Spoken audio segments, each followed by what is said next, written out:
اس بنیاد پر دور کر دیا جائے گا کہ انہوں نے اپنے رہن سہن کے اندر ایک ایسی چیز کا اختیار کیا ہے طریقہ کہ جس کی وجہ سے معاشرے کے اندر برے اثرات مرتب ہوتے ہیں اور وہ معاشرے میں فحاشی کا باعث بنتی ہے۔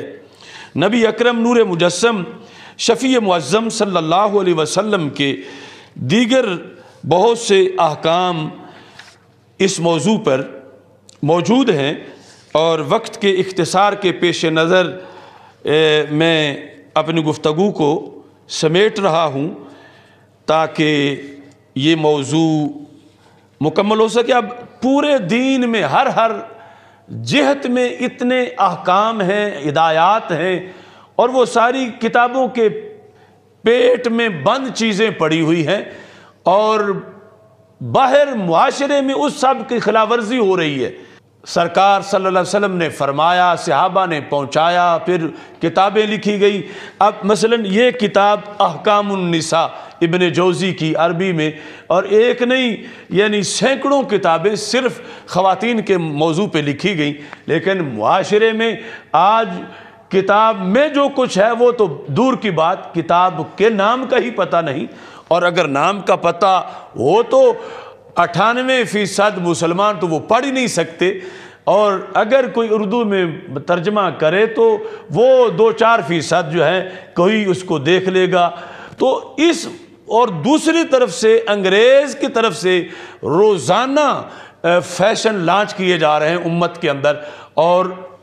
خواتین کی وجہ سے چونکہ بنی اسرائیل کی تباہی ہوئی تو خواتین کی وجہ سے سرکار نے فرمایا میری امت بھی برباد ہو جائے گی، تو اس واسطے خواتین کے احوال کو کنٹرول کیا جائے۔ یہی وجہ تھی کہ جب حضرت امیر معاویہ رضی اللہ تعالیٰ عنہ امیر المومنین تھے تو مدینہ منورہ میں خطبہ جب دینے کے لیے کھڑے ہوئے تو آپ کے ساتھ جو خادم تھا اس کے ہاتھ میں بالوں کا ایک گچھا تھا، تو آپ نے وہ گچھا اس سے لے کے ہاتھ میں پکڑا، ممبر پہ کھڑے ہو کر اس طرح پکڑ کے فرمایا این علماء المدینہ، مدینہ منورہ کے علماء کہاں سو گئے ہیں، تم کیوں نہیں یہ تبلیغ کرتے؟ یہ جو مصنوعی بال ہیں اس وجہ سے تو بنی اسرائیل کی ہلاکت ہوئی تھی، اور اب یہ یہاں بھی کام شروع ہو گیا ہے، اگر تم تبلیغ کرتے ہوتے تو یہ کیوں مجھے رستے پہ پڑے ہوئے اس طرح ملے ہیں؟ یعنی وہ جس طرح کے بھی اس زمانے میں کوئی بال تھے، بالوں کا گچھا تھا جسے عورتیں استعمال کرنا شروع ہو گئی تھیں، ابھی تو آغاز تھا، تو اس طرح یعنی یہ مبلغین اور امت کے اندر یہ لازمی ہے کہ ان چیزوں کو روکا جائے اور پابندی کروائی جائے، اور ان ساری یعنی موضوع یہ بھی اپنے تبلیغ میں رکھے جائیں کہ اگر ایک طرف روزہ رکھنے سے آگ بجھتی ہے، نماز پڑھنے سے آگ بجھتی ہے، اشک بہانے سے آگ بجھتی ہے، تو دوسری طرف عورتوں کے فیشنوں سے آگ پہ تیل ڈالا جا رہا ہے، تو بجھانے کے ساتھ ساتھ کم از کم تیل ڈالنے کو بھی تو کنٹرول کرنا چاہیے۔ اتنی بجھے گی نہیں جتنا روزانہ تیل ڈالا جا رہا ہے، اور روزانہ یعنی وہ معاشرہ پھر جو ہے وہ بڑے بڑے صوفی، حاجی، نمازی، مولوی، پیر، وہ یعنی سب اس کے اندر الا ماشاءاللہ گرفتار ہوتے جا رہے ہیں۔ تو یہ ایک اجتماعی طور پر ہماری سوسائٹی کو آگ لگی ہوئی ہے کہ جس کو کنٹرول کرنے کی ضرورت ہے، یعنی بجھانے کی بھی ضرورت ہے، اور جو تیل ڈالا جا رہا ہے اسے بھی روکنے کی ضرورت ہے، اور جو اس کا ایندھن بن رہا ہے اور جو ایندھن فراہم کر رہے ہیں ان سب کو وہاں پابندی کی ضرورت ہے، چونکہ صرف بجھانا کافی نہیں، جو ایندھن لا رہے ہیں اور تیل ڈال رہے ہیں اس کی طرف بھی دھیان کرنا ضروری ہے، ورنہ 2 بالٹی جہاں پانی ڈالا جا رہا ہے اور وہاں ایک جو پورا ڈرم تیل ڈال گیا ہے کوئی، تو ان بالٹیوں سے وہاں کیا بنے گا؟ یا کوئی بہت زیادہ لکڑیاں وہاں آگ کو بھڑکانے کے لیے ڈال گیا ہے، تو چند اشک بہانے سے وہاں کیا فائدہ ہوگا؟ تو اس بنیاد پر یعنی معاشرہ معاذ اللہ دن بدن تباہی کی طرف جا رہا ہے، تو رسول اکرم صلی اللہ علیہ وسلم نے یہ حکم دیا عورتوں کے لحاظ سے مردوں کو کہ تم اپنے دائرہ کار کے اندر زیادہ سے زیادہ اس چیز کو پھیلاؤ تاکہ معاشرہ سدھر جائے، چونکہ خواتین کے اصلاح سے معاشرہ کی اصلاح ہے۔ مردوں کے لحاظ سے اتنا یعنی بگاڑ نہیں پیدا ہوتا، حالانکہ اچھے برے دونوں طرف لوگ ہوتے ہیں، مگر حبائل الشیطان کے لفظ رسول پاک صلی اللہ علیہ وسلم نے عورتوں کے بارے میں بولے کہ عورتیں شیطان کا جال ہیں۔ کب؟ جب بے پردہ نکلیں۔ کب؟ جب وہ عریانی فحاشی کا باعث بنے۔ اب سرکار جس کو جال کہہ رہے ہوں تو یہ سرکار کے لفظ تو کوئی واپس نہیں کر سکتا کہ کوئی خاتون کہے کہ کیونکہ ہمیں کیوں یہ مولوی کہہ رہے ہیں کہ عورتیں شیطان کا جال ہے، تو یہ مولوی نہیں کہہ رہے، یہ تمہارے نبی کہہ رہے ہیں کہ رسول اکرم صلی اللہ علیہ وسلم کا فرمان ہے، اور ہے اس کے لیے کہ جو بے پردہ نکلتی ہے یا ایسے فیشن اپناتی ہے کہ جس کی وجہ سے فحاشی پھیلتی ہے، تو رسول اکرم صلی اللہ علیہ وسلم نے فرمایا اچھے بھلے عقل مند بندے کو یہ پھسلا دیتی ہے، اس کی وجہ سے شیطان بڑے بڑے پرہیزگاروں کو شکار کرتا ہے۔ تو اسے چاہیے کہ یہ شیطان کا جال نہ بنے، بلکہ سرکار نے قرآن و سنت کا پیغام دے کر اس کو ایک خزانہ بنایا، چھپی ہوئی چیز بنائی، تاکہ اس کی وجہ سے معاشرے کے اندر رحمت جو ہے وہ افزائش نسل کی شکل میں آگے جائے، اور معاشرے کے اندر تقوی اور پرہیزگاری کے مختلف کردار جو ہیں وہ جنم لے سکیں۔ آج کے موضوع کے لحاظ سے آخری حدیث بیان کرتے ہوئے اپنی بات کو ختم کرتا ہوں۔ نبی اکرم صلی اللہ علیہ وسلم نے ایک موقع پر ارشاد فرما ان الفساق اہل النار۔ فساق فاسق کی جمع ہے کہ فاسق جو ہیں، فاسق و فاجر، فاسق جو ہیں وہ جہنمی ہیں۔ قیلا یا رسول اللہ صلی اللہ علیہ وسلم من الفساق، فساق کون ہیں؟ یعنی یہ صحابہ کرام رضی اللہ تعالی عنہم کا ہم پر احسان ہے۔ ہم لغوی معنی دیکھتے، آج ڈکشنری میں دیکھتے تو اس کا معنی متعین کرتے، کچھ ہمیں پتہ چلتا کچھ نہ چلتا، لیکن صحابہ نے وہاں فوراً سوال کر لیا کہ یا رسول اللہ صلی اللہ علیہ وسلم یہ فساق کون ہیں جن کو آپ جہنمی قرار دے رہے؟ یہ مسند امام احمد میں حدیث شریف موجود ہے کہ رسول اکرم صلی اللہ علیہ وسلم نے اس مقام پر فساق کا جواب دیتے ہوئے فرمایا النساء، عورتیں جن کو میں یعنی جہنمی قرار دے رہا ہوں۔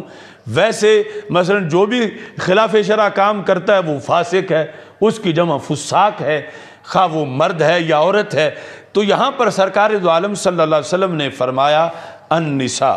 تو سوال کرنے والے صحابہ کہتے تھے کہ ہمیں پسند ہوتا تھا کہ کوئی بندہ دیہاتی دور والا آ کے بیٹھ جائے رسول پاک صلی اللہ علیہ وسلم کے پاس، کہ وہ بھی سوال کر لے گا کہ جو ہم روزانہ والے نہیں کر سکتے، کہ ہم تو سرکار یہ بھی فرما سکتے ہیں کل تو تمہیں یہ بتایا تھا آج پھر پوچھ رہے ہو، یا پہلے کافی معلومات ہونے کی وجہ سے تو کوئی سادہ سا آ کے بیٹھ کے وہ ایک عام سی بات بھی پوچھ سکتا تھا۔ تو پوچھنے والے نے پھر سوال کر دیا، قال رجل یا رسول اللہ صلی اللہ علیہ وسلم اولسن امہاتنا اخواتنا وازواجنا، فرمایا یہ آپ عورتوں کو جہنمی فرما رہے محبوب، تو یہ کیا ہماری مائیں نہیں ہیں؟ ہماری مائیں تو وہ بھی تو نساء ہی ہے نا۔ اولسن امہاتنا، کیا یہ نساء ہماری مائیں نہیں ہیں؟ واخواتنا، ہماری بہنیں نہیں ہیں؟ وازواجنا، یہ ہماری بیویاں نہیں ہیں؟ تو یہ آپ جو فرما رہے ہو کہ یہ فساق ہیں اور یہ اہل نار ہیں، تو رسول اکرم صلی اللہ علیہ وسلم نے فرمایا بلا، کیوں نہیں، مائیں ہیں، بہنیں بھی ہیں اور بیویاں بھی ہیں، لیکنہن، لیکن یعنی ان کے ماں بہن بیوی ہونے کا انکار نہیں، مگر لیکنہن اذا اعطینا لم یشکرنا۔ میں سب کی بات نہیں کر رہا، سرکار نے فرمایا ان میں سے انہیں میں کہہ رہا ہوں کہ جنہیں جتنا بھی دیتے جاؤ شکریہ نہیں کرتی، شکریہ نہیں کرتی۔ وَإِذَا، جس وقت فرما ان پر ابتلا آ جائے، کوئی آزمائش آ جائے، تھوڑی سی بھی مصیبت آ جائے، لم یصبرن، صبر نہیں کرتی، دینے پر شکر نہیں کرتی اور مشکل پر صبر نہیں کرتی۔ جو اس طرح کی ہے میں ان کو فساق کہہ رہا ہوں۔ اور دوسرے مقام پر یعنی وہ حدیث بات بار آئی جب رسول اکرم صلی اللہ علیہ وسلم نے فرمایا کہ میں نے اکثر دیکھا کہ جہنم میں اکثر عورتیں ہیں، تو صحابہ نے پوچھا یا رسول اللہ صلی اللہ علیہ وسلم اکثر کیوں ہیں؟ یعنی اگر معاشرے کے اندر کوئی خرابی ہے تو جو گناہ پھیلتا ہے وہ مرد بھی کریں گے، عورتیں بھی، تو پھر برابر برابر ہونے چاہیے، ان کے اکثر ہونے کی وجہ کیا ہے؟ یہ بخاری شریف کی حدیث ہے۔ ہمارے آقا علیہ السلام نے فرمایا کہ یکفرن، وہ کفر کریں گی کفر کی وجہ سے۔ تو پھر سوال تھا کہ یعنی کافر اور مومن مرد بھی کافر ہوتے ہیں، عورتیں بھی کافر ہوتی ہیں۔ سرکار نے فرمایا نہیں، یہ وہ کفر نہیں، یہ کفر بمعنی ناشکری ہے کہ یکفرن العشیرہ، اللہ کا کفر نہیں کریں گی، خاوند کی ناشکری کریں گی۔ یکفرن العشیرہ، فرمایا یہاں کفر وہ نہیں کہ اللہ کو نہیں مانے گی یا اللہ کے رسول اللہ علیہ السلام کو نہیں مانے گی، یہ لفظ کفر عشیر یعنی خاوند کے لحاظ سے، یعنی یہ ان میں بات اکثریت سے پائی جائے گی۔ پھر فرمایا کہ ان میں سے یعنی قیامت تک کے حالات سامنے تھے اور آج وہ بالکل سب کے سامنے ہے۔ فرمایا ان میں سے جن کی میں بات کر رہا ہوں یا جس وجہ سے اکثریت ہے وہ یہ ہے کہ اگر 60 سال 80 سال 90 سال یعنی لمبا زمانہ تم ان کی ہر فرمائش پوری کرو، جب اس کے بعد ایک دن بھی انہیں کوئی کمی آئے گی تو وہ کہیں گی کہ اس گھر سے مجھے تو آج تک کچھ ملا ہی نہیں ہے، مجھے تو کچھ اس نے دیے ہی نہیں ہے، یعنی اپنے خاوند کے لحاظ سے وہ کہہ دیں گی۔ یہ لفظ رسول پاک صلی اللہ علیہ وسلم نے بخاری شریف میں فرمائے۔ اور پھر یعنی عورتوں کے لحاظ سے یہ مہربانی کرتے ہوئے کہ اس کو عورت سمجھتی ہے معمولی سی بات کہ میں نے کوئی نبیوں کی تو توہین نہیں کر دی، میں نے تو ولیوں کی کوئی توہین تو نہیں کر دی، میں نے کوئی برا کام تو نہیں کیا، میں نے تو اپنے خاوند کے لحاظ سے یہ کہا ہے کہ یہ دیتے ہی کچھ نہیں ہے، میری تو ساری عمر جو ہے یہاں ایسے ہی گزر گئی ہے۔ تو سرکار فرماتے ہیں اس کے اتنے جملے پر اللہ ناراض ہوتا ہے کہ اس پر کتنا احسان کیا گیا، اور اس نے اس کو پھر کفر کے ساتھ یعنی لغوی کفر کہ جس کا مطلب ہے ناشکری، کہ خاوند کی ناشکری شریعت میں اس پر اتنا ایکشن لیا گیا کہ اس بیس پر فرمایا اکثریت عورتوں کی میں نے جہنم میں دیکھی کہ ان پر اتنا زیادہ احسانات کیے جائیں تو پھر بھی جو عورت تھوڑی سی تنگی آنے پر، تھوڑا سا حصہ کم ملنے پر وہ پچھلے پورے سال پر پانی پھیر دے یا پوری زندگی پر پانی پھیر دے، تو اس پر رسول اکرم صلی اللہ علیہ وسلم نے ناراضگی کا اظہار کیا۔ اب یہ کوئی سرکار کی دشمنی نہیں، عورتوں سے دشمنی نہیں، یہ مہربانی ہے۔ اگر سرکار یہ نہ بتاتے اور قیامت کے دن کتنی عورتیں اس وجہ سے پکڑی جاتی جہنم میں، اور پھر انہیں پتہ چلتا کہ یہ ہم جہنم میں نماز نہ پڑھنے کی وجہ سے نہیں آئی، نماز تو پڑھی تھی، روزہ تو رکھا تھا، یہ تو اس جو خاوند کے بارے میں بولا تھا ہم جہنم آ گئی ہیں، تو کاش دنیا میں ہمیں کوئی بتا دیتا تو ہمارا تو کتنا فائدہ ہو جاتا کہ ہم جس کام کو معمولی سمجھتی رہی وہ تو اتنا ہلاکت والا کام تھا۔ تو یہ سرکار کی مہربانی ہے جو آپ نے دنیا میں بتا دیا صحابہ کرام رضی اللہ تعالیٰ عنہ کو، کہ تاکہ آگے امت میں یہ بات جائے کہ عورتیں اپنی نیکیوں کو یوں برباد نہ کریں تھوڑی سی بات پر اور تھوڑے سے کام پر، بلکہ یہاں اگر وہ شکریہ اور صبر کا پہلو اختیار کریں گی تو پھر یہی انداز ان کے جنتی بننے کا باعث بن جائے گا۔ اور نماز روزے کے ساتھ ساتھ یعنی ان کو اس معاملے میں جو ویسے تو ہے نا کہ زبان پر پہرا ہے کہ شان الوہیت کے بارے میں کوئی نازیبا لفظ نہ ہو، شان رسالت کے بارے میں کوئی نازیبا لفظ نہ ہو، شان صحابہ و اہل بیت رضی اللہ تعالیٰ عنہم یا شان اولیاء کے لحاظ سے کوئی نازیبا لفظ نہ ہو۔ اب یہ آزمائش ہے 24 گھنٹے کی گھر کے اندر میاں بیوی کے لحاظ سے، اس پر شریعت نے ایکشن لیا کہ اس پر یہ لازم ہے کہ وہ اگر تنگی آ بھی جائے تو اگر وہ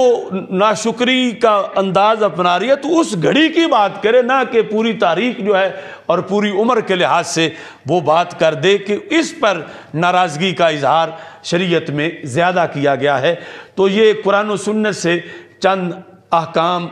پیش کیے اس موضوع پر، اور یہ کوئی اس موضوع کا حق ادا نہیں ہوا، ابھی تو بہت سے ابھی امور باقی تھے، لیکن چونکہ ٹائم کافی ہو گیا ہے۔ اللہ تعالی ہم سب کو عمل کی توفیق عطا فرمائے، مردوں عورتوں کو اس پر عمل کرنے کی توفیق عطا فرمائے۔ وآخر دعوایا ان الحمد للہ رب العالمین۔